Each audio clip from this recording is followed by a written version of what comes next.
पुणे जिल्ह्यातल्या श्री क्षेत्र भीमाशंकर परिसराचा शाश्वत विकास साधण्यासाठी प्रस्तावित भीमाशंकर हेरिटेज वाडी प्रकल्पाच्या जागेची मुख्यमंत्री देवेंद्र फडणवीस यांनी आज पाहणी केली।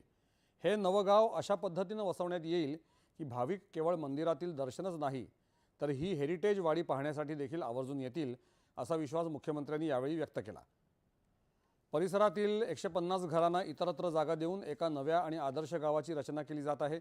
यामध्ये रस्ते, ज्येष्ठ नागरिकांसाठी वाहनं, दुकानांची सुसज्ज रचना आणि बस स्थानक यांचं उत्तम नियोजन करण्यात आलं आहे। यामुळे भाविकांची संख्या वाढेल आणि पर्यायानं गावाची अर्थव्यवस्थाही बदलेल असं त्यांनी सांगितलं। मूळ गावापासून अवघ्या 150 मीटर अंतरावर सुमारे 10.5 एकर जागेत ही हेरिटेज वाडी साकारली जाणार असून त्यामध्ये पारंपरिक वास्तुशैली आणि आधुनिक सुविधांचा मेळ असणार आहे। हे अशी जागा आहे की ज्या ठिकाणी वाईल्ड लाईफ आहे, ज्या ठिकाणी प्रोटेक्टेड फॉरेस्ट आहे, ज्या ठिकाणी बायोडायव्हर्सिटी आहे, त्यामुळे कुठेही त्याला धक्का न लागता किंबहुना बायोडायव्हर्सिटी वाढवता कशी येईल, फॉरेस्टला अधिक आपल्याला चालना कशी देता येईल असा विचार करून इथला कॉरिडॉर तयार होतो आहे।